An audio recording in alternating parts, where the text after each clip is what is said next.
Yo, bro, I'm low-key faded, bro. Highway.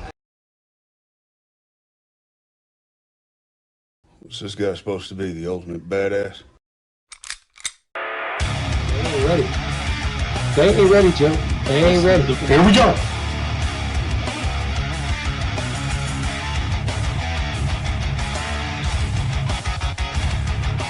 I'm gonna go almond rock here, guys.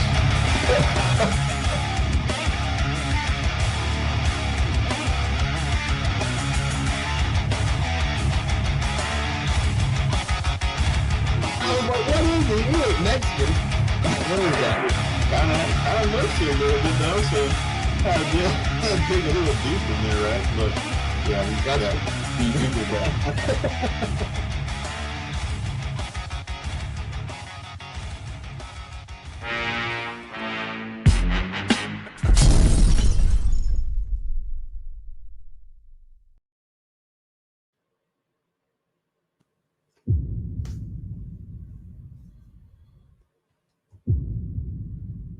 Hey, what's up, everybody? Welcome to tonight's episode of the Frisco Report, man. It's good to be back. You know, we were going to go yesterday, but, you know, time issues, this sort of thing happen. So we're here Wednesday night. We're talking Cowboys, Mike. The big win over the Raiders, a bad team, but they got it done, Mike. We moved from 3-5-1 to 4-5-1 and still sub 500. But a lot of fans seem to be rejuvenated as if we're on our way to the Super Bowl, bro. What's your thoughts on the win, quality of the win, and just, you know, how do you feel about it, man? How are you feeling right now, Mike? It was a sloppy win, Joe. Sloppy win. You started off benching CeeDee Lamb and George Pickens. You go 3 and out. Second drive, what happens? You go 3 and out. Took you a while to establish any type of running game. CeeDee Lamb still has the dropsies. Dropped it on there to run the score up on him. It was the Raiders, and we still look like the bad team coming off a bye week. And I get the distraction, and I get the tragic news that the locker's dealing with Marshawn. But you're going to play like that for Marshawn? And no, don't get me wrong. There was bright parts with Quinnen Williams. There was bright parts with Kenny Clark, right? But as the whole team, I wasn't satisfied, Joe. Wasn't satisfied at all. Fifth quarter Cowboys in the house. Fifth quarter. What's up, bro? Good to see you in the house. Everybody, shout out to everybody that's watching us live around the world, the billions tuning in. We have a lot to talk about, man, because like we were talking just before we came on there, Mike.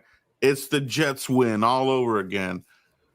Bring me the igloo or the whatever the hell of Kool-Aid and splash it the hell on me.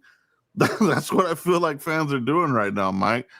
It is the Kool-Aid season within the season. So, Mike, I'm with you. The game, you know, I thought, you know, this is a game we should win. You know, we're moving the ball. We're kind of having our way. You know, Ferguson, Pickens, Lamb. Everybody had their moments. Like I said, that there were some bright spots. But you know, that's what you're supposed to do to a bad team. So, you know, we were the bully in the game. But I just didn't get like this great satisfaction, bro. Like, you know, the only thing I can take from it is maybe you can take this momentum into the next game. That's about it, man. And don't get me wrong. Well, you know, I want us to win, but at 4-5-1, still sub 500, Mike. It's going to be a tall order to get into the playoffs. Playoff stuff. Are we talking playoffs, Mike, or is this a delusional fan base? Like, are we even going to sniff a wild card position? No, we're not. We're not winning another game until We play the Giants and the Commanders, and there's no guarantee we're going to beat them guys. All right, everybody, calm down. Let me take you down memory lane with these Dallas Cowboys. This was the Jets game 2.0. All right, don't buy the hype. Don't buy the hype, and you got to set yourself up for this. Let me say it slow. Let me say it loud and clear for the people in the back. Quinnen Williams and Logan Wilson was for 2026. Did everybody get that? Press 1 to repeat. Press 2 to cancel. All right, everyone press 1. Quinnen Williams is for 2026. What we have between now and week 18 is a bonus. All right, let me say that again. Is a bonus with Quinnen Williams to get him acclimated to what we call the star. Okay, period, point blank. Yeah. It was reported that Lamb was seen throwing up at 7 a.m. in the morning outside of one of the hotels or something like this. So him and Pickens had a good time. You know what I mean? 2 hours to get to the evening game. But it's more of, I mean, this isn't the 90s Cowboys, man. You know what I mean? Like the 90s Cowboys, we heard all the stories. You know, they were doing this and probably more, right? They had the White House and all this other crazy stuff. For these guys, trying to even sniff a wild card and out here doing this kinds of stuff, it's kind of ridiculous, bro. Like I'm a big fan of Lamb. That was kind of disappointing to me, man, to hear this stuff coming out about. You know, this like take it serious, bro. You know, and then you drop the easy touchdown at the end, and he was kind of nonchalant about it, like, oh well, like I dropped it. You know, what the hell, dude? Not good. Pickens looked good, man. Pickens kind of outplayed him, dude. He's kind of outplayed him the last few games here, but I'm with you, Mike. It's gonna like I don't know, man, if we're gonna win these next couple of games, but like the thumbnail says, right? You basically have to go 6-1 at the minimum. You know what I mean? If you lose even one more game, if you lose two more games in this stretch, you won't make a wild card. You have to even to be in the conversation. You can only lose one more game, Mike. And then oh yeah, they're only going to win 2 more games, all right, and that's going to be the Giants and the Commanders game in week 17 and 18. These are playoff caliber teams, Joe. Mm-hmm. Right. If we were a good team, we would have beat the Cardinals. If we were any consistent of a good team, we would have beat the Broncos. Quinnen Williams doesn't help the offense. The offense has to go score points. Too many 3-and-outs against the Raiders, Joe. They're still a bad team. Yeah. And when we realize that, we sleep at night. We get to sleep at night. We sleep good. We got a super chat here. Put my glasses on so I can read this. Mike Balerna. Good to see you guys again. Thank you, Mike. Appreciate that. How would you rate CD's performance this year and the rest of our wide receiver core not named George Pickens? He's been great. Yeah, I'll say this, Mike. I think to CD's performance, I think he's been doing good. You know, he could have been better. We knew that the numbers were going to be a little down, I guess you could say, because Pickens, he's the one, I'm the one. You know, remember that shit? So those numbers are getting divided. But right now, Pickens seems to be more of the playmaker right now, you know, moving the chains. But there's no doubt, you know, Lamb is helping in that aspect. You know, you saw some of the plays where Lamb drew double coverage from the safety in the corner, and then Pickens was able to eat him up with the slants in the inside. So, you know, they feed off of each other. So I think CD's having a good year. You know what I mean? The rest of the receiver core, There is no rest. It's just those two guys. Jalen Tolbert sucks. Oh, Flournoy, the next Miles Austin. He made one touchdown, and they're talking about it again. He's Miles Austin, number 3 wide receiver. He ain't about shit, bro. Maybe next year. Maybe next year he can fill that role out. But right now, he had the one good game, and that was it. The other receivers aren't there. You know, basically your third pass catcher, Mike, is Ferguson. You know what I mean? And that's kind of how I see it, Mike. Yeah, dude, I am over the Kevontae Turpin special team. I'm over the Kevontae Turpin wide receiver. I think the Cowboys can do better without Kevontae Turpin. It's too much hype. He really doesn't provide anything, any substance that, you know, Ryan Flournoy couldn't do. He only has one kickoff return in his career for a touchdown. He could have had a couple more if it wasn't for penalties, but he got there because of the penalties.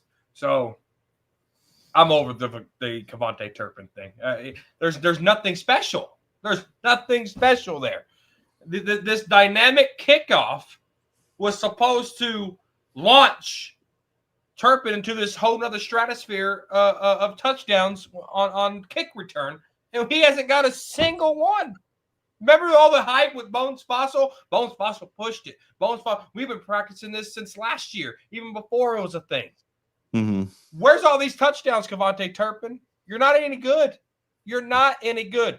All speed, no ball. Okay, then let's look at Jalen Tolbert here, Joe. You mean to tell me Mozzie Smith only had trade value on the trade deadline? On the trade deadline, Mozzie Smith, the only player. No one wanted Jalen Tolbert. I'm sure the Cowboys shopped him because you got Mingo coming back. You have too many wide receivers. Tolbert was the odd man out, clearly, because now they're playing Ryan Flournoy. Speaking of Ryan Flournoy, I like Ryan Flournoy over any of these other guys. Any of these other guys. I like Ryan Flournoy better than Tolbert. I like him better than Mingo. I like him better than Turpin. I'm okay with Flournoy, Pickens, and CeeDee Lamb. I like that future setup. But we got to get better on offense here. And then, Joe, I don't know if you heard this or not, but guess who's tight end number 2? Hunter Lemke, the fullback. He's listed as tight end 2. Schottenheimer, you're supposed to be this 28-year veteran. You can't get a second-round pick like Schoonmaker involved. You can't get Brevin Spanford outside of blocking.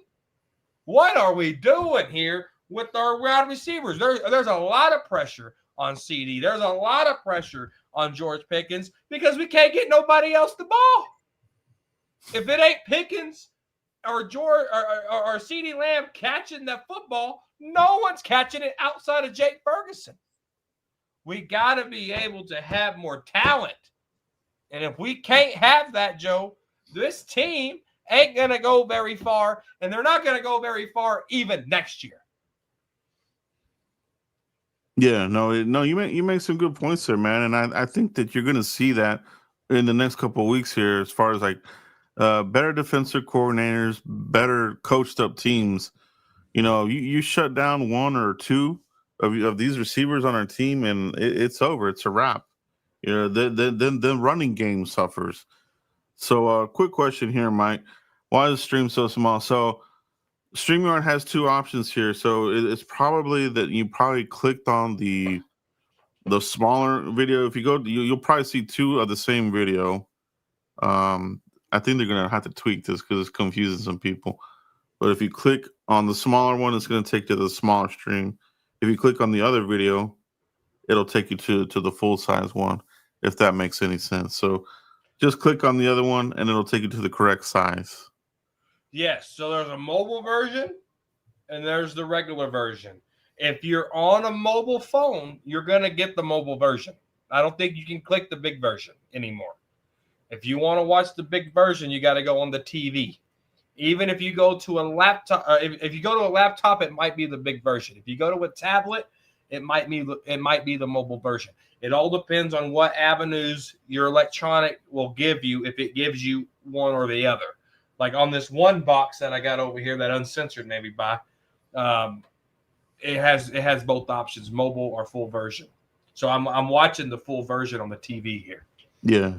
So just if you can click on the other one, and it should take you to the full version. So yeah, man, not to make it seem like, you know, we're not happy about the team. It's just, you know, it is like what Jar Jar Binks. We beat a terrible Raiders team. All right. Nick Stones, gotta give Guyton credit, Joe. He's been pretty consistent. Still room to. I don't know about pretty consistent. I mean, I will say this is the first game where I thought he played better. You know what I mean? Especially going up against Crosby. But no, I need to see the consistency, because in my opinion, he hasn't been consistent. He's been getting beat by some other sucky type of players. You know, but last night, I mean, the Monday night game is the first one where I really did think that maybe he had turned the corner, in my opinion. You know what I mean? I felt like, yeah, this guy did something. And then even the flop that he did, the acting, I thought that was I thought that was pretty nice too. So he's coming along, man. So he knows the nuances of playing that left tackle position here for the Dallas Cowboys. The expectations for your left tackle are huge, right? You got to fill these huge shoes of Tyron Smith, Flozo Adams, and the list goes on, right? So this was the first game where I thought that, yes, I think he played better here finally, Mike. Yeah, you know, I've sat back and I've stuck up for Tyler Guyton here and there, you know, but I can confidently say that this was his better game. I think he was more nasty. This game. He finished his blocks. He put guys on their butts. He looked more confident. Now, there was rumors, Joe, that Mike McCarthy, when he's seen guys have their head down, and when I say guys, I mean rookies have their head down, the assistant coaches never corrected it. And Mozzie Smith, head down. Tyler Guyton, head was going down towards the end of the year, and they benched him. So Connor Riley is looking at that. White Cotton was looking at that too, and was like, no. We don't have your head down. Pick your head up and go back to work. And I think that's what we're seeing. I think that's the difference. Is Tyler Guyton's like, okay, I can make mistakes. I got the coaching staff that's going to back me up and help me. We got to remember, and no offense to the young guys watching the show, a lot of these young kids coming out are snowflakes. That they don't know what adversity is, Joe. And so if they get down in the swamps, their head stays down with it. And so these coaches got to take a whole nother step to baby these guys. I'm going to use that word, baby them. And Tyler Guyton had to be babied. And I think Connor Riley coming out of college, fresh out of college, learned how to adapt that. Because I think when he was the head coach for Kansas State, he learned how to adapt that. And I think he's working that into the NFL with these young guys. Yeah, definitely adding Riley into the mix, I think has been good. You know what I mean? I honestly thought that BB would have fared a lot better. I'm kind of surprised that I feel like he hasn't taken that next step. I think he's been okay. He's been good at times. He's been kind of bad at times, but I feel like he hasn't improved much. I feel like it's still like a better version of his rookie season, but you know what I mean? I think missing a lot of that time had something to do with that as well. BD with the super chat, Mike. Joe, you heard these Diggs and Nealon rumors? I have not. I don't know if anybody else has, but if you want to expand on those, BD, I have not heard anything of that. The only thing I heard was that the Cowboys do want Diggs to come back. The front office doesn't plan on IRing him for the rest of the season. They actually do want him to bring him back to the season when he's ready, which should be soon. So that would be good. You know what I mean? So we'll see what happens there with Diggs. It's probably going to be his final games if he does get on the field, Mike. As for the Nealon rumor, I haven't heard anything about it. So if you have, let us know in the comments. I haven't What heard are the anything. rumors? Have you heard anything about it? Let's see here.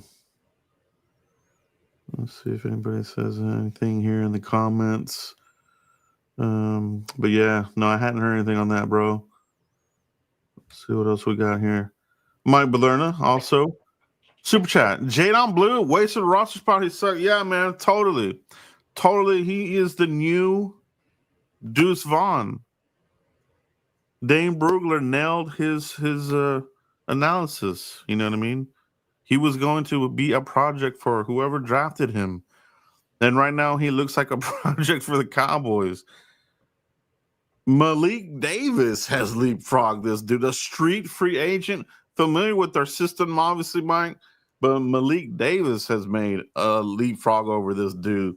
And he's looked good, man. He popped off a couple of good yards. You know what I mean? So what's your thought on that, Mike? I liked when we signed Malik Davis back for that last or the last 2 preseason games, because I felt like Malik Davis in special teams was better. Because I remember sitting here, why the heck do we cut Malik Davis and Deuce Vaughn is still on the team? Deuce Vaughn can't play special teams. Malik Davis can't. I remember saying that, Joe. And so when they signed him back, Malik Davis looked slimmer, he looked better, and he looked more in shape. And I think Malik Davis can give you what they wanted from Jadon Blue. Again, just like that training camp report, we cannot trust Jadon Blue. He fumbled the last time we saw him play. What Yeah. coaching staff is going to believe in that type of guy? He's just going to be a practice squad type player. He's not going to get it. I dubbed him Deuce Vaughn 2.0 many weeks ago, and I still stand by that today. Yeah, bro. Honestly, and I would do this, bro. If Pollard and the Titans, let's say the Titans blow up that roster and they make some moves and they cut Pollard. If he was available, I would bring him back on a cheap deal. You know what I mean, and let him be that lightning. He still has it. You know what I mean. I've seen some of his plays this season. He still has it. He still has that speed.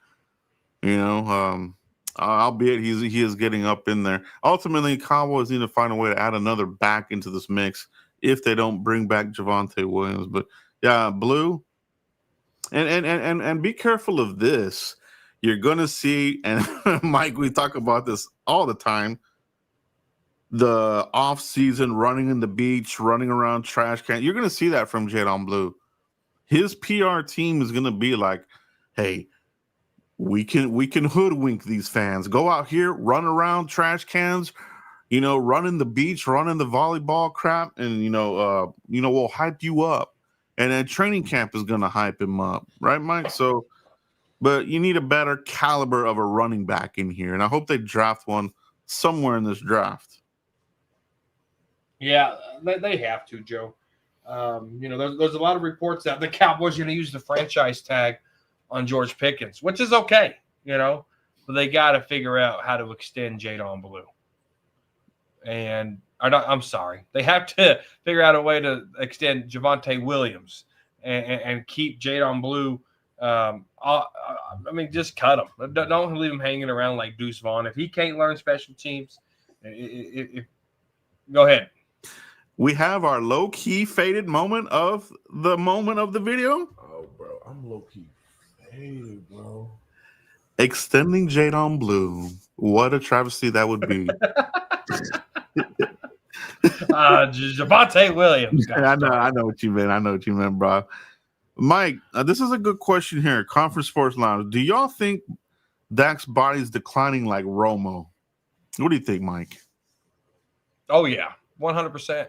And it's the little – it started – Romo was little injuries, a pinky, a rib, collarbone, back. Dak went full-blown ankle facing northeast, south, and west. And then it went downhill from there. I'm not making fun of the injury. I'm just elaborating here.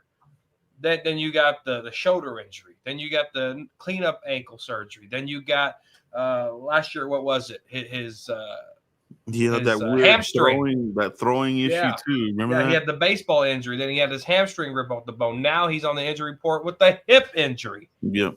Little fish lead to big fish. All right. And I'm not wishing injury. Don't ever quote me thinking that I'm wishing injury. But if you looked at Romo's career, little injuries led to the big injury. Dak has to do a better job protecting himself and staying right because you only get older. You only get older.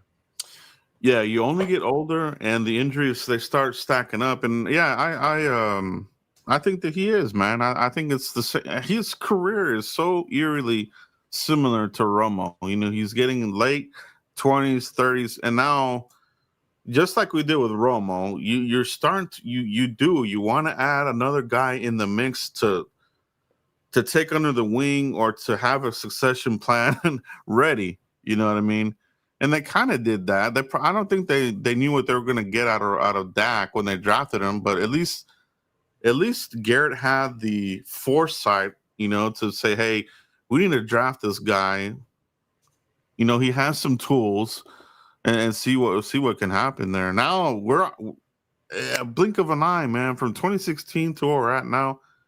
Those conversations are starting to happen even from the fan base, Mike, like, hey, we need to start throwing some picks here. And they've tried, you know, they tried Trey Lance, you know, they tried with Joe Milton, but those dudes aren't it. You know what I mean? So definitely, man. I think that definitely his body's on decline, unfortunately. Mike, you just said the hip injury. You know, he was limited in practice. So, you know, how is that going to hold up in the game? Is his mobility going to be affected? You know, this is not a younger player where the hip injury probably heals within a day or two. This could linger into the game, Mike. Oh yeah, it most definitely could, especially with Dak, because he twerks his body in a way when he tries to throw off his back foot. He just torques his body a certain way, and that to twerk your body, you got to twist your hips, you got to plant your feet a little different. You know, you got to move your arm, your throwing motion is just a little different. All that stuff can add up to that body, especially if something flared up in that hip.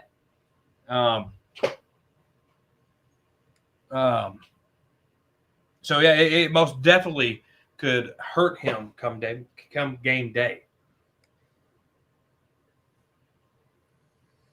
Brando, the gaming championship. This is going to be what you would call a shot over the bow. Only thing different is Romo can change the plays, but Dak can't do it. Yeah, that's one thing that I have really noticed, right? Like Romo, and this is a fact, right? What Brando's saying here is absolutely the truth, man. Romo changed a lot of the plays, bro, at the line. He was an auto burler connoisseur, you know what I mean? Where Dak is, I don't know if they're telling him not to do this, Mike, or if he doesn't feel comfortable doing it. I mean, he should. You know, this Garrett offense, he's had it since 2016. So, yeah, there is something to that. I do agree there with Brando on this one, Mike. Yeah, I agree to a certain extent. I think I've seen Dak audible more this year than I have in previous years. Now, there's sometimes, depending on the situation that Dak sees on the field that the defense is in, it's really easy to confuse Prescott. But with Romo, it was easy for Romo to identify. It was almost like Romo was in the huddle towards later on in his career. I mean, it was like he knew the defensive play calling. And he would go up, kill. Jason, you stay. Hey, you do this, you do that. Boom, boom, bang. And you know, next thing you know, Terrence Williams or Des Bryant's in the end zone for a touchdown. Now, Dak Prescott, on the other hand, he'll see it, especially an all-out blitz. A blitz zero throws Dak for a whole loop, and I don't know why. I don't know. Hit the slant. Everybody knows on a blitz zero, call the slant. And Dak panics, dude. Dak panics big time. And I think that's the difference is Dak will audible, but if the defense is confusing him, he freezes. Yeah. No, and if it's a defense that has gotten into his head, he freezes. Like we've seen that, where you can rattle a player physically. Nowadays you can because you can't hit the quarterback. But back in the day, back in the night, you could rattle a player with hitting him, blitzing him, this sort of thing.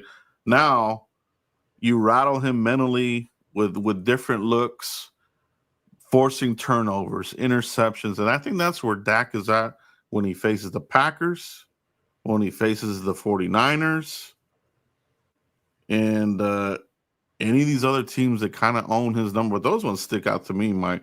Oh, and Denver too. Denver, Packers, 49ers. Like they know how to shut him down, bro. And it's always in the most important games of the year in the playoffs. So, yeah, it's just one of those things where you either have it or you don't have that, So, and I think that's where people don't understand when I say we're not winning another game till week 17, week 18, is we got playoff caliber teams coming.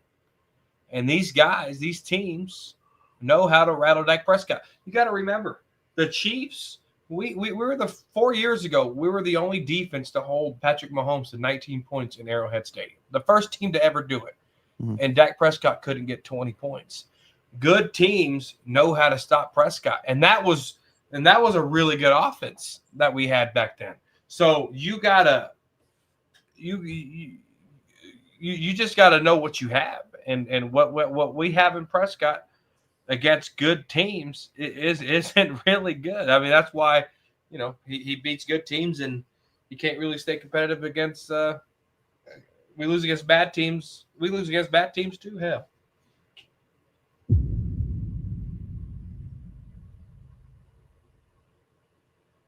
We have a couple good questions here, Mike, and we'll take some of these here. Defending the boys. When does Phil Maffa come back, bro? Like, I think they're just trying to stash this guy away. To be honest, they want to get a looks at some of these other guys that are coming back, like Perrion Winfrey. We saw that. That's why they let go of Damone Clark. They had to get rid of somebody. So, Damone Clark, your time with the Cowboys is up, bro. Texans picked them up, however. So, they took on that money, man. It's good for the Cowboys. We're saving some money there on top of it. So, but Maffa, I don't know if he comes. I don't know if they're going to bring him back. He might be one of these stash kind of dudes. Mike, what's your thought on that? And what about Mingo? Traded fourth round dude, and he's nowhere to be seen, bro. I think Phil Maffa would have came back if the injury was different, Joe. If the injury was, I don't know, a high ankle sprain injury, I think Maffa would be back by now. But when you re-aggravate the shoulder that sets you out in college, and you re-injure that, and what did he do it in preseason? In a preseason game? Allegedly. Bells and whistles go off for me, Joe. I don't like that. I don't like that at all. And I think it's wise that the Cowboys sit him the whole year. Redshirt him the whole year. Make sure that shoulder's up. Get him in a good health and conditioning program and get his body right to be able to play in the NFL. Because those hits from college to NFL, they only get harder, bigger, and faster hits there. So you got to make sure that he's up to speed there. Mingo. I think Mingo would have been back already if it wasn't for Jalen Tolbert not being traded. How is Mingo not back yet? And you got too much room in that wide receiver space. They cut Damone Clark. I think they made up some injury with Cornelius to put him on IR to make room for somebody. I don't know who the hell it was, but they're running out of these chess pieces to put people on this roster. That's why Mingo ain't back yet. And that's a good point. They only have 2 IR moves remaining, so they have to pick it very wisely. And that's probably why we haven't seen either of those dudes on the field. I think they're stashed for next season. Honestly, play safety. Mike Lerner, 2 questions. What positions should we draft for defense in the first round? And should we consider trading down our second first-round pick we got from Green Bay? Mike, what's your thought on that one there? I'm looking at Revel, Joe. I'm looking at Bland. I'm hoping these guys, and I'm looking at Kalen Carson. All right.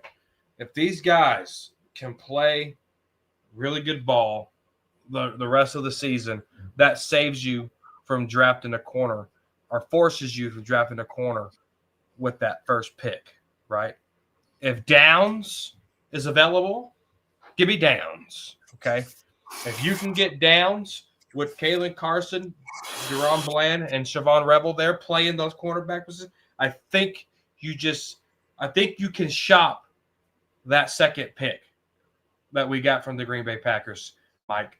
But if the Cowboys screw this up, and let's say they go O-line, all right, and they pass on Downs, then you have to draft somebody in the first round with that second pick because you screwed it up. It's either Downs, trade the pick, or screw it up and keep the pick. It's Cowboys ball. It's in their court. I love it, bro. Great answer, man. Great answer. I too, I do that. I think you got to go defense. You know, like you're suggesting. You know, I'm looking at D line. I'm fortified. Give me the best pass rusher that's there. Yeah, I like the progression I'm seeing from Ezra Crew, but I want to see actual sacks. He's starting to find his way. Give me somebody opposite of him. You know what I mean? I don't want to mess around anymore with Dante Fowler kind of dudes. Jack Clowney. Get me a certified beast over here, or at least somebody that can complement him and have a good 1-2 combo there. And as far as the second one from Green Bay, you know what I mean? I think that the unless somebody's staring you right in the face there, like somebody you can't pass on, you know, I think you can trade down. You might even trade out of it and pick up another first for next season, and then you get back the first that you lost for Quinnen Williams, and you're almost getting the dude for free. Like the Cowboys, I said this last time, they could come out of this Quinnen Williams trade looking like you almost got the dude for free with certain draft maneuvers, all right? So I'm about that, you know, because I think you have to get at least a second or third rounder in there. I don't want to go from the first all the way to what, a comp fourth or a fifth rounder or something like that. Like we won't have a pick for a long ass time, Mike. Yeah. Well, they have a fourth round pick, and they'll have that. They'll have fifth, they'll have sixth, they'll have seventh, but you won't have a day two. Yeah, and then that hurts immensely. So you have to hit. You have to hit on the pick. It won't hurt if they can score big with them picks, Joe. If they can get two fucking dogs, sorry for cussing, they can get two dogs, Joe. What picks? What picks? It's got to be, bro. And it's got to be players that are ready to rock and roll. No more second round projects, bro. Like, I don't want to have to wait for a dude to come back from injury. You know what I mean? I want the guy ready to rock and roll in camp, mini camp, training camp, preseason, everything. I don't want to have to wait until the damn end of the year, like we did with Revel, right? And shout out to Revel. I think he had a pretty decent game for his first showing, so we'll see about that there. I appreciate this, Conference Sports Lounge. He said, hit that like, subscribe, and share button. You're listening to the best of the best that always keep it 100, and that's Joe Rod and Big Mike. I'm even glad I tuned in. I missed this content for real. I appreciate that, man. Appreciate the love there. Yeah, shout out to you, bro. We do appreciate that indeed very much, man. Great question, Mike. Appreciate that. Conference Sports Lounge, another super chat. Cowboys lose the next 3 games. Is it Joe Milton time? I made a video on this, and I do say yes. I think if you're out of it, you know, and if they go on any skid here between now and, you know, the beginning of December, it's over. You know what I mean? You won't. You literally have to go 6-1 and no worse to even have a shot, bro. So yeah, if they lose the next three, it is. Go ahead and confirm what a lot of us kind of already know and what we have in Joe Milton. Some people are still holding out that maybe he can develop, still and that kind of thing. But I would, bro. I would say the season's pretty much done. Let Dak chill out here, and roll it back next season. Mike, what's your thought, Mike? Absolutely.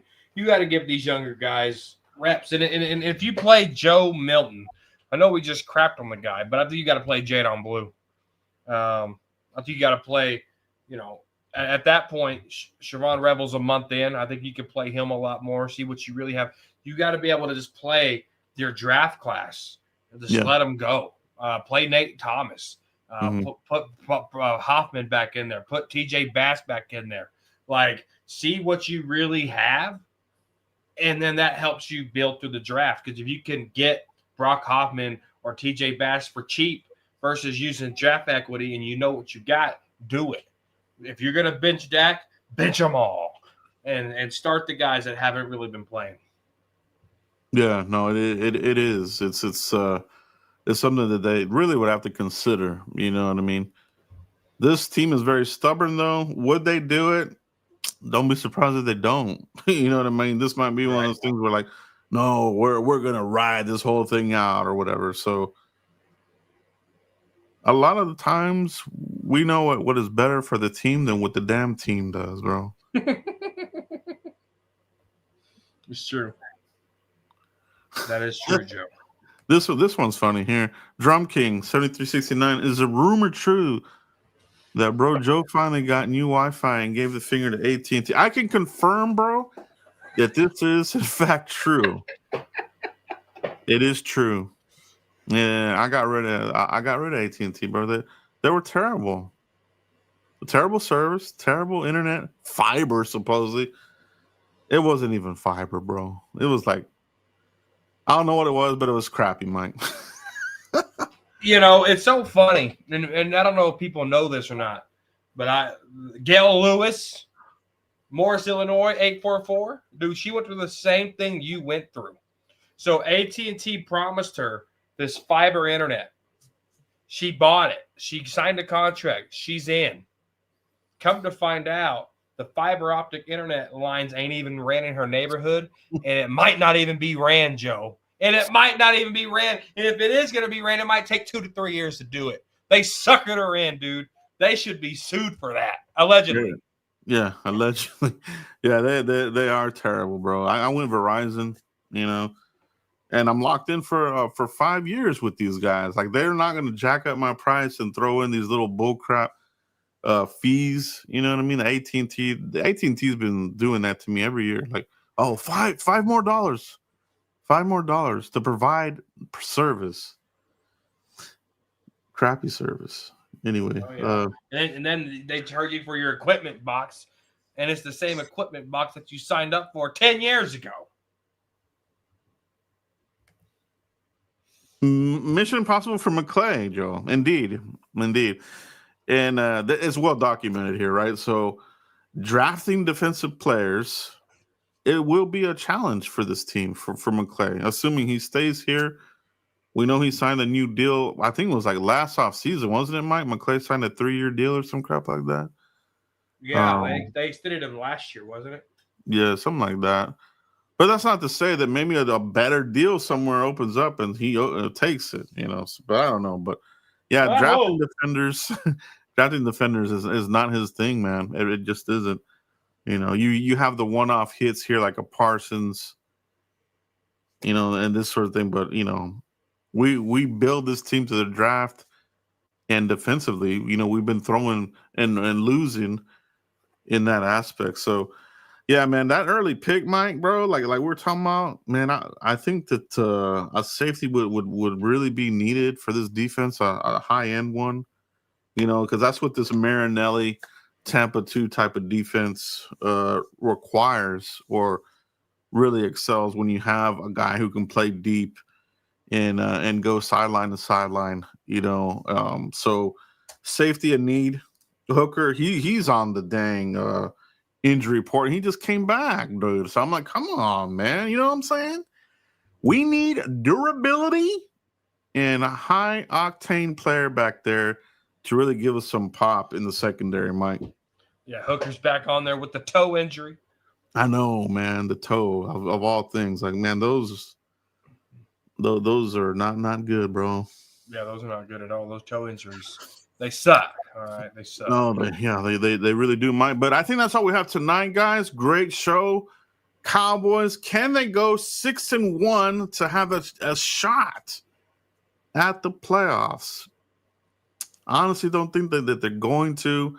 We'll see what happens. But that's the magic number. They cannot lose more than one game. They can lose one, and that's it. That's it. So we'll see what happens there, Mike. Mike, let everybody know where they can find you, bro, if they haven't already.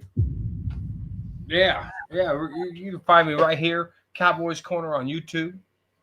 The First Report on Tuesdays, Wednesdays. Hit the notification bell so that way you get a notification what day it is. Talking Crazy Saturday, Freaky Friday on Fifth Quarter Cowboys on Friday. All right. Shout out to Cowboy Podcast, Cowboy Huddle Podcast. You can catch me there on Tuesdays and Wednesdays as well. But for the most part, guys, _Cowboys Corner on Twitter. All right. And if you're sensitive, don't follow me. If you can handle some hard-hitting critiques, give me a follow. Yeah, man. That's where it's at, guys. We do appreciate you guys. And we'll see you next week for the next Frisco Report. Peace out, everybody. Peace!